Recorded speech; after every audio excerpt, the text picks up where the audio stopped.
before you get to your questions, we've got a few samples to take a look at. Jim, this is a great one because I know we had a question. That's right. We had an image that was sent to us via email, and the image wasn't clear enough, and the specimen wasn't intact enough either, I noticed.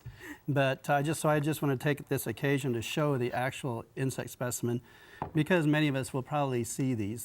This is called, on the right-hand side, or left-hand side, is a water scavenger beetle, and that's the largest one. And then here's another species of water scavenger beetle that we have on your right side of the screen. They look very similar, and they're all aquatic.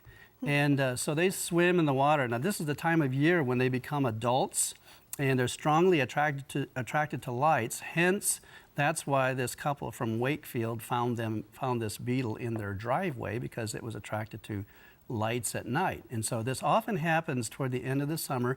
A number of aquatic insects reach adulthood, and so then they'll be out flying around and mating, and then they're attracted to lights at night, and that's how we encounter them. So water scavenger beetles actually, they feed on organic debris in ponds and lakes and streams, but the larvae themselves are aquatic, and they are also predaceous, so they kind of come in handy for helping to control mosquitoes and other tiny little midges and insects like that. So shiny football-shaped water scavenger beetle.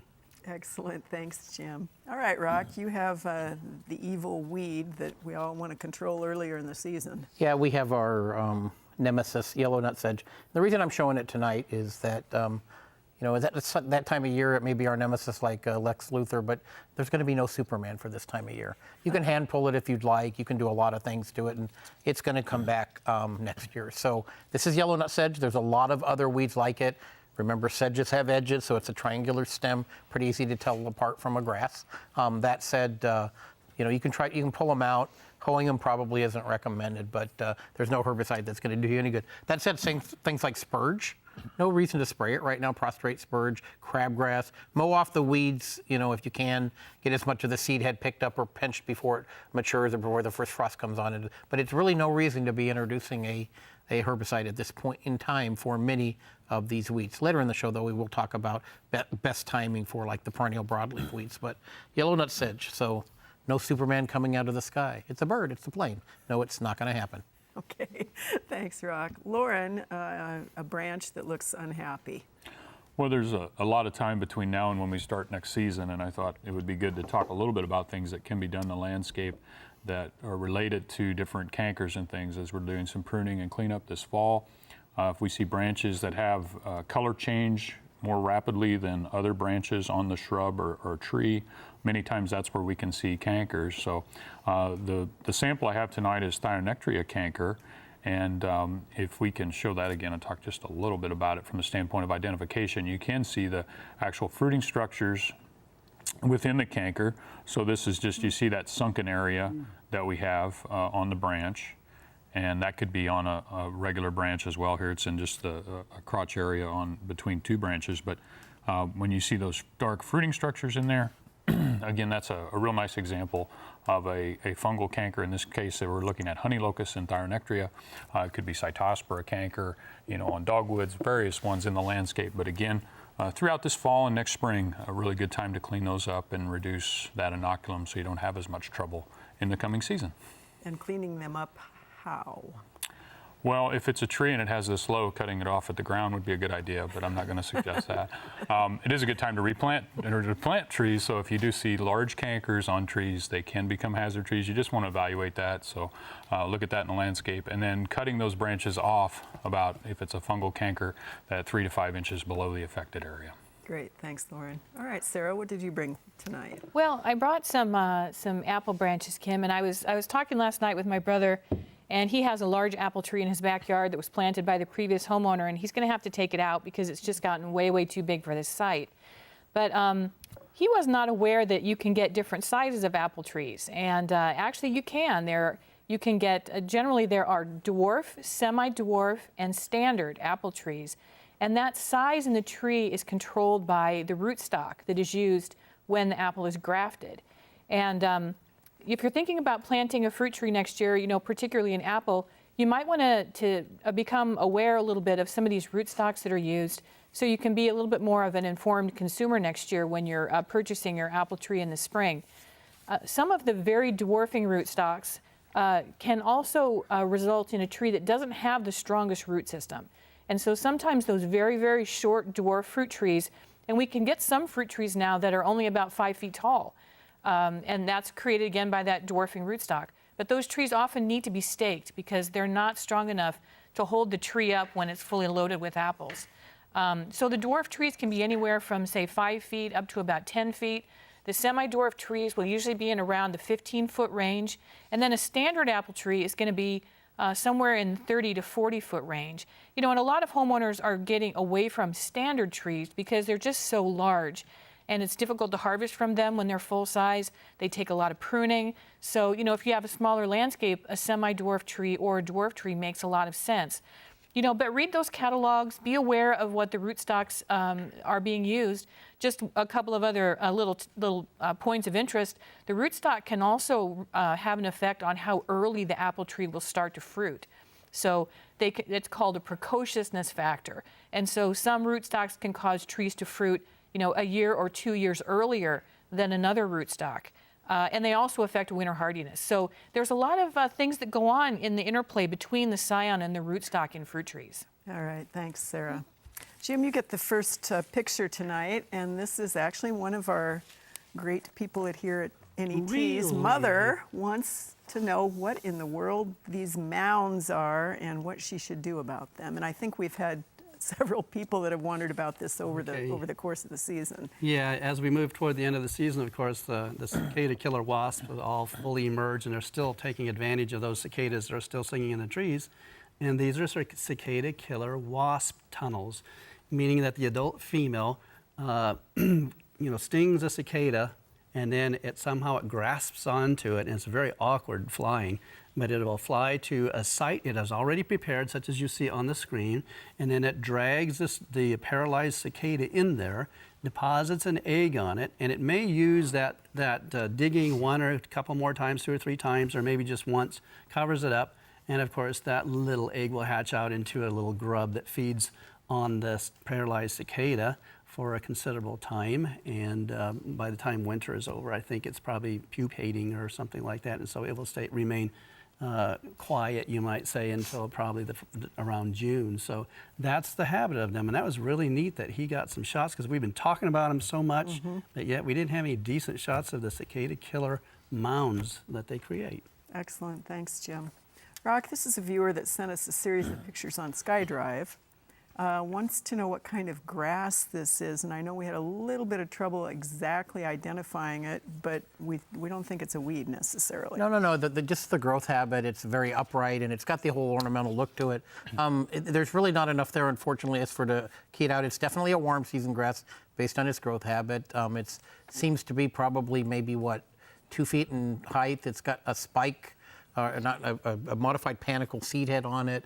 I did a quick try to track it down ID, and I know some of our range people would probably identify this almost immediately. So if any of you are, just but let me know and we can put it on the website. But right now it's a kind of pretty native warm season grass, probably a native, warm season grass. And bottom line is that you stump the experts.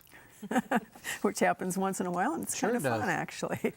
All right, Lauren, this one came to you, even though it's going to end up on the other end of the table. But this is a viewer who has lake variety English walnut, about 8 years old, been producing nuts. This year, a lot of them have turned dark brown and haven't developed. And they've sent a picture in here, Jim, and I know you took a look at it. Lauren, the initial thought was that it had a disease of some sort. Lauren? And there are, quite a few diseases that we can see on walnut, and originally I thought this was, but actually this goes over to Jim's camp, so. Yeah. Jim. Oh boy. Yeah. Well, that's actually it's probably most likely a manifestation of the Walnut Husk Fly, and they are relatives of apple maggot, and they have about the same occurrence during the season. They're kind of like a mid to late summer pest, and the Walnut Husk Fly will fly to the green walnuts. The husk is still green and fresh, and deposit eggs in there, and then its larvae mine down through that husk, and they feed on the inside of it. They're not necessarily seed feeders. They don't feed in the seed, but they feed in the matrix, you might say, around it.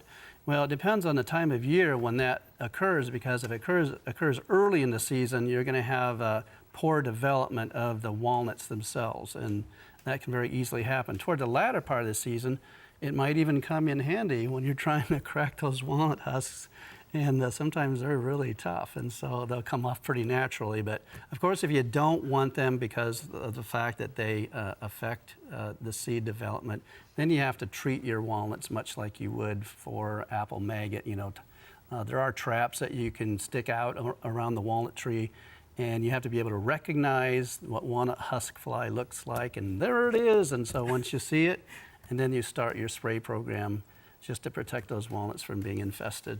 All right, good. I'm glad it's not some sort of nasty, gooey pathogen. But my guess is disappointed. there probably are rot organisms, fungal Yeah, organisms there that are are. in there to make that really messy. I was really disappointed it was an insect. Anyway. All right, Sarah, this is an ID question. These viewers say this plant came up from nowhere this spring. They thought perhaps workers who ate lunch had a little seed spitting contest, and here it was. They want to know if it's edible and if we can figure out what this particular thing is.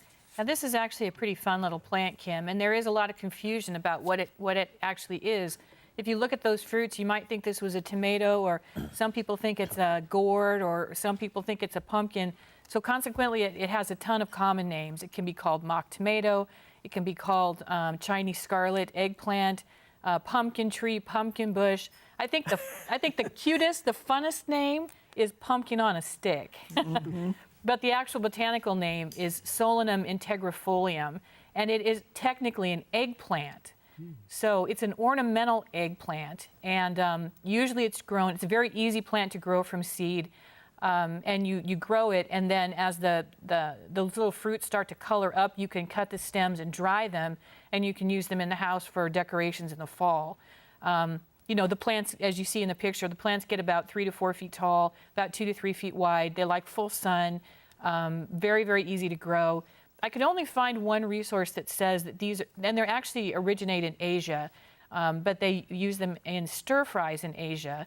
But that was only one resource, and since this is the nightshade family with the solanaceous plants, I would say it'd probably be better to just use it as an ornamental rather than an edible plant. Jim, this is a viewer who has peaches, probably 25 years old, had so many peaches that the branches actually broke. He did some pruning. He's never treated the tree. He's never treated the lawn around it. It was common to get some peaches with holes in them, but more this year than ever. Is this something that he knows it's too late to do something this year probably, but he wants to know what to do next year? I think Lauren might have to pipe in here too, so that's great to seize the question, you know, from me later on, huh? At least for my part, the earlier shots, I mean, I thought the fruit looked really good, the ones from far off, but the earlier shots were fine, but the close-up one of some of the oozing from the fruit suggests to me that that might be some damage or entry damage by what we would call the oriental fruit moth.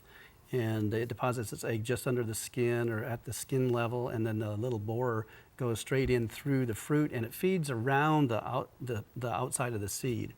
And so, of course, that will mess up the fruit, of course, for appearance as well as being edible. And so that's why we follow fruit tree spray schedules.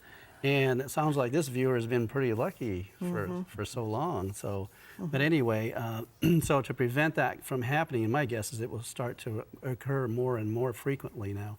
So every season, make sure you follow a fruit tree spray schedule, or put out some kind of a pheromone trap or something that it will indicate when these insects are out and active and about to deposit their eggs, and then you can treat the tree then.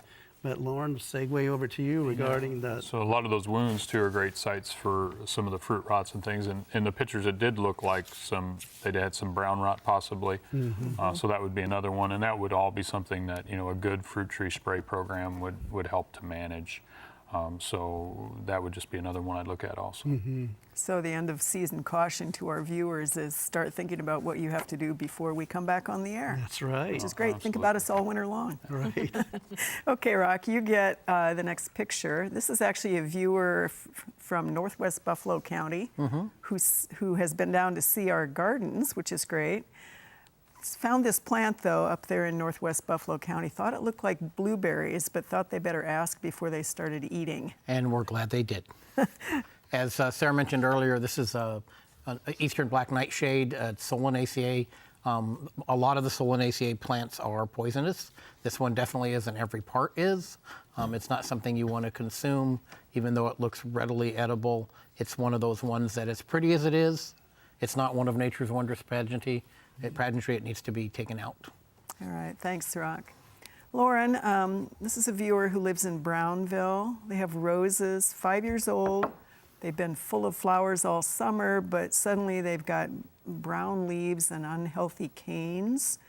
They're wondering, is this disease, canker, drought, the combination, September? Yeah, there's a couple things, and I guess, I don't know, some of those Scale, we might go maybe? back and forth with Jim because some of it look like a pretty heavy scale infestation on there, which may be being caused by a canker possibly or an interaction with that. So Are neither one of you capable of answering your own no, questions? we flip back and forth. That's just Sarah, how- you and I are the how only we- ones that can actually do our jobs Yeah. tonight, apparently. We haven't been here for a while, Rock. We changed. That's how we roll now. So, no, but the reality is that something like that, you could have the scale that's building up on there. Stem borer would be another one The I other would one would wonder be about to, too. take your pocket knife and cut away on the outside bark. It's really thin, but there is a girdler that mines around and girdles the cane, and then whatever is above will desiccate and dry out, especially with the stresses that go on or that we've had in this summer. So it could be remove them. a multiplicity of things that remove the canes. You want me at to this move? point. That's okay. You just have to get in here with some answers Textbook on too for us. raspberries or caneberries might be in order. We don't want to get him started on things that are not turf-oriented. All right, Sarah, you get the next picture. This is a viewer in very far southeast Lincoln, so probably newer development. I'm sorry, this is the lavender picture. This is a viewer who bought this one, 6 of them, planted them in good locations, she thought, has some gravel mulch around it, those kinds of things, but suddenly is starting to see this sort of grayish material on it and then death in the canes. And she doesn't want to lose them all. Well, lavender is a fairly drought-tolerant plant, but not really during the establishment year. And so it could be that these last few weeks that we've had that have been so extremely hot were too much for these plants. And I don't know what your watering schedule was, and even before the 90-degree weather hit, we had very moderate temperatures, but we were still very dry. We really haven't had much rain until yesterday, since July. So it could be that these plants just got a little bit too dry, and so you're seeing a little bit of branch dieback in the crown. The other thing I would do would be just to check the base of those stems and make sure that this isn't just some kind of physical damage that's causing those branches to die. And just check the soil. Of course, it's going to be hard to tell now that we've had rain if they were dry before, but you might just want to do a little bit of extra watering this fall and see if maybe that helps them pull out of it. All right, thanks, Sarah. And be careful about too much water with Right, lavender. definitely, yeah. Okay. All right, you get a question here, Jim, and this is a viewer who wants to know a little bit about the boring insects for the fall of the year. Is there anything we should be doing with those now? If they saw a lot of like Zimmerman pine moth early in the season, those kinds of things, anything they should do now with that? Yeah, most of the opportunity is lost. Like even with Zimmerman pine moth, the opportunity for treating then was mid to late August, and here we are well into September. I'm sure that the development of many things have been really rapid because of the warm temperatures too. There's a banded ash clearwing, again, late August, early September. So if you notice any holes in the ash trees around the base, that's another species that affects or attacks the ashes in the late summer. So take a look at that. But borer season, you know, you can spend the wintertime, again, like studying up on all the potential borers that could hit all your trees and shrubs and the like, because we have a reprieve here in the autumn time. There really isn't that much going on. So it's pretty much over. It starts somewhere about in May and proceeds all the way until about early August. And that's the window of time where they're most active. All right, thanks, Jim. Rock, we've had a couple questions this year about dodder, and this is a viewer who wants to know how to control it. For those of you that don't know, dodder is a parasitic plant, Cicada, and there's a lot of different dodders. Some of them are actually really kind of pretty, but the dodder, I think the viewer was describing, looks reddish and it's a netish and it's very fine filament stem on it. It's actually a plant, so it does seed. And the interesting thing is the best control is a treflan-based product, or trifluralin-based product, excuse me, in the spring of the year. So something that, like Prune or similar type products, there's a lot of them out there, but things that contain trifluralin will do a really, really good job on dodder if you have a continuous dodder problem in your landscape. Now, that said, there's really no way, it's a broadleaf, it's an intimate contact with the tree or the shrub or whatever it happens to choose to smother. And they are sort of specific to species. There's some, specific, I can't say that word, but they like a certain plant. So, you got some of that going on as well. But all of them are universally controlled better pre-emergence than they are post-emergent. Simply pulling them off and that sort of thing, and by the time they're as colorful as they are right now, the seed is mature, they're dry, the seed capsules are ready to pop, you're trying to pull them off of there, and you're just aggravating the problem. So, I would normally try to recommend a manual removal strategy. With dodder at this point in the year, there's nothing you can really do, but be ready next spring for the use of a trifluralin-based pre-emergence, and probably going to have to apply that a couple of times to get the dodder. A later rather than earlier application, probably first week in May. Excellent, and that's trifluralin? Trifluralin, or the active ingredient in Prune. Gotcha. All right, thanks. Lauren, this is a viewer. We have several of these people right now. Tomato plants were doing well. Green tomatoes not turning red. Now they're turning red, but the plants themselves are just looking terrible, dying from the bottom up. Anything to do other than go to the farmer's market? That's the easy way. Yeah. Anytime we have backyard tomatoes, we'll see a whole range of different foliar diseases, and those are going to be favored by overhead irrigation, and then not mulching and things like that. So those main cultural practices that we tend to try are doing some things to reduce that leaf wetness on the leaves for those. And then the other thing this time of year that I've seen quite a bit just before we're starting to cool down are spider mites, which are really will look that bottom up as well. So you just want to make sure you're identifying it correctly. And I don't know on those, Jim, I just about gave up on spider mites in my own landscape because they're so heavy, and just to try to spray them. So I don't know, Rocco, what would you do with spider mites? I would pull the plant out and incinerate it. Okay, all right, there you go. That's actually the right answer. But you're reaching that point where spider mites have totally destroyed the potential of the plants to produce tomatoes anymore. And it's getting cool, and so there's really not much to do. We're neglecting Sarah. Yeah. No, we're There are a not, couple because you things guys there are that going to I've be seen that quiet, really and I'm going to relate, ask so, Sarah a question. Okay, Sarah, we have a viewer who wants to know how to prune. They're saying prune. Happy Returns Daylily, Stella Daylily, and Carl Forster. So some of the perennials in their landscape. Okay. Any management strategies at present for that, or Okay. let them go? Well, those are actually really easy plants to manage in a landscape. And so, for this time of year, if you have some old flower stalks that are just kind of dry and brown, you can certainly prune those down. I would leave the foliage standing, though, until the foliage dies, probably toward the end of October. Then go ahead and the daylilies and the Carl Stella Forster. de Oro, and then the Carl Forster. The daylilies, I would cut those down in the fall. I tend to like my garden a little cleaner in the fall, but I like to let the grasses stand because they're a really pretty winter interest. But then you would cut the grass down to the crown or down to the ground level in early spring, probably around beginning of March, mid-March, before it starts to put up any new growth, and then it'll give you a nice clean garden, and all the new growth will come right up from the crown. So those are actually really easy plants to take care of. Okay, Jim, you get the next question. I think this one stays with you. This is a viewer who has a Sorry, clump. Lauren. Looks like a white birch, a clump white birch. It's a little hard to see, but It's sort of splaying out at the top, and now, since they sent this picture, they're saying the entire branches at the very top are beginning to turn brown. This is in Washington County.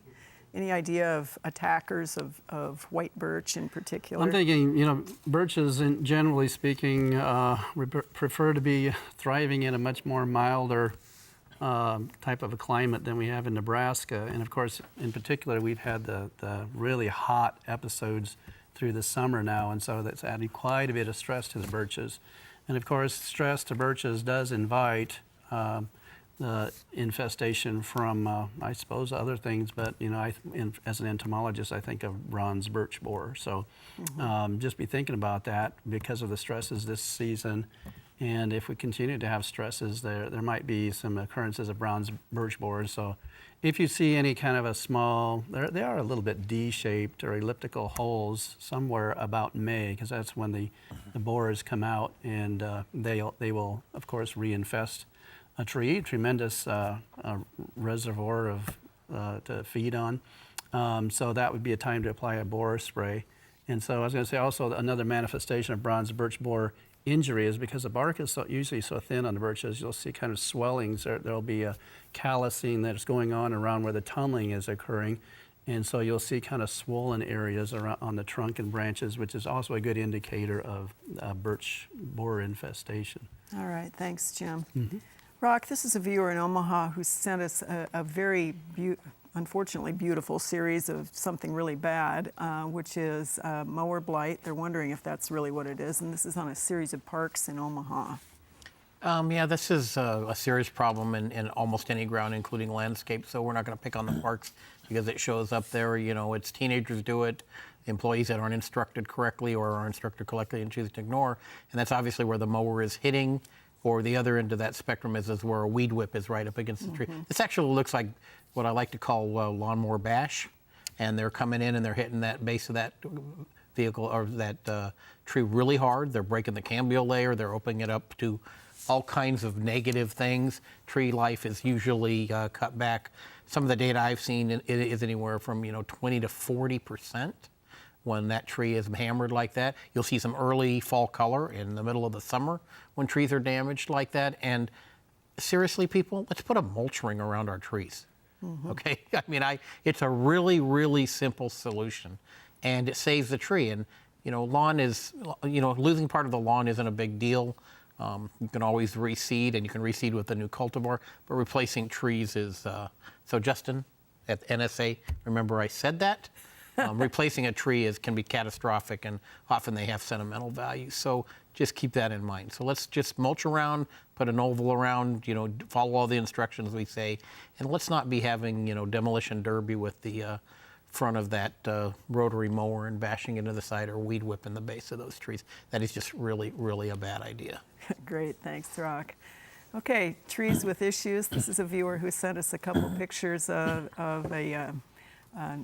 an elm with huge, serious issues and a lot of mushrooms coming out of both kind of up there at the top and then down at the bottom. They're wondering whether this tree is a goner. And then I think we have a follow-up picture on, which is also mushrooms in a totally different situation, getting rid of the shrooms rather than getting rid of the tree. So the first one, tree goner. Yeah, I think there's a song that's in the 80s by Jackal that's called Lumberjacker that I think about whenever I see trees like this. And so unfortunately, anytime you see fruiting structures on trees, usually the center of that tree is colonized and compromised. So you always worry about hazard trees. And so depending on where this tree is located, its life is going to be fairly short. And if you get a strong wind, it could easily fall. Right. So you would want to take care of that. As far as the fruiting structures on the picture, it doesn't look like an edible to me or anything like that. I'm not sure what it is, but a lot of those conch type or little bracket type fungi that grow, they'll be very hard, and they're just fruiting structures of things that colonize the center of the tree. As far as the ones in the landscape, many of the ones that I believe in that picture, a lot of times associated with ash trees, so you may see them around ashes. Again, some of those that you can't really do much to control them. That one in particular, in the picture, I don't believe was one that's considered really poisonous or anything, so you don't have to worry too much about pets and things. But some of them can be an issue for pets and children. So in general, we would just recommend removing them from the landscape. A lot of times just picking them up and throwing them away. All right, thanks, Lauren. Sarah, this is a viewer in Southeast Lincoln who has what they're calling is a sunburst maple. It's probably a red sunset, although that looks like a sunburst. It's begun to turn yellow on one side and showing this kind of situation. They don't know what this is. They don't know how to manage this. So my first thoughts with this is that there's some kind of root function problem going on with this tree. And I don't know how long the tree has been in the landscape, if it's been there several years or if it's relatively new. But you could be dealing with things like poor soil. With new construction homes, we often end up with a very, very heavy soil. In fact, it's really not topsoil anymore, it's subsoil. Very poor environment to grow tree roots in. And the maples tend to struggle quite a bit when they're in that type of soil.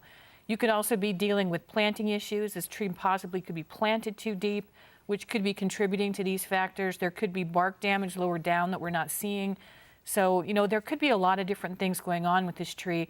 I'd kind of go back to what Rock said earlier, preventing the mower damage. A lot of those same practices are going to help to improve the overall vigor of this tree. So if you have grass growing right up to the base of the tree, put a mulch ring in, 2 to 3 inches of a wood chip mulch, as far out from the trunk as you're willing to go. Make sure the tree is not getting overwatered by your turf irrigation system, but if on the other side your landscape is dry, try to make sure that you water this tree well into the fall. Don't fertilize. That's the one thing that's really not going to help in this situation, is to put fertilizer on this tree. And if there's any bark damage, or I would take a close look at the bark to make sure that you haven't had some borer issues attacking this tree too. And they can often come in on stressed trees. You definitely want to address those issues too. Okay, Jim, you got a question here. This is a viewer in Blair. Big, beautiful oak trees. They're seeing a lot of the trees look like they have clusters of leaves dying. Okay. Any idea what that might be? This is caused by what we call an oak twig pruner or girdler, and this is manifest every other year, usually I think in the red oaks, but a number of other oaks as well. And it's not really serious. It's a flat-headed borer, much like the bronze birch borer we were talking about earlier in the program, but it actually infests the very tips, the growing points of or twigs of the tree canopy. And of course, in most cases, most of that, what we call flagging, is about several feet apart. And so you don't get heavy, occurrences of it in a tree. It's just that, for many people who are oriented aesthetically, they just think it looks kind of crummy, and is it going to spread? Well, what you see is what you get for that given year, and the next year there won't be any. The following year, it'll happen again. So control is not really practical to do. All right. Quickly here, Rock. When a weed killer says don't use if the temperature is above 80, what does that mean exactly? Is that only for the time of application, or Probably within 3 hours before and 3 hours after that. Otherwise, you're pretty fine. Kim, I want to make one correction on the State Fair show. I said I identified field bindweed as an annual. It's actually a perennial. So thanks to the Douglas Sarpy County Master Gardeners for pointing that out to me, and I appreciate that, so we can make that correction. Didn't want to end with an error because I make none. Okay. All right, Lauren, also quickly for you. 10-year-old ash trees that have red spots that look like rust. Is that what it is? And are those trees in danger of dying? So ash rust. Yeah, there is ash rust. I wouldn't worry about managing it. In general, it's not going to affect the tree long term. You can on a new, younger tree and you're trying to establish, you may want to try to manage it then, but on larger trees, I wouldn't worry about it. And they certainly don't want to cut them down. I think that was one of their questions, is should they cut them down if they have rust? No, they're fine. All right, Sarah, are Epsom salts good for tomatoes, and do they improve the calcium uptake? I would say no. Okay. Because we generally have good levels of magnesium in the soil, which is what is in Epsom salts, magnesium sulfate. And actually, magnesium and calcium can be antagonistic. So if you have too much magnesium, you can have decreased calcium uptake. So I would say no, it's not going to really put you far ahead. I think we have time maybe for one very quick question, Jim, and this is the one that goes into the fall. One everyone Anything will people remember. can do now to encourage pollinators for next spring? Cut back, clean up, or no? I just think just plan on what you're going to plant so that you have an extension of foliage and bright flowers all the way through the season, as long the very beginning is all the way toward the end of the season, and that will help extend them and help to promote them, and you got it. So greater diversity, greater color, Correct. greater insects. Don't clean up everything, and if you get a rot or a spot in the interim, that's just part of nature's. Wondrous pageantry. All right, thanks, Jim.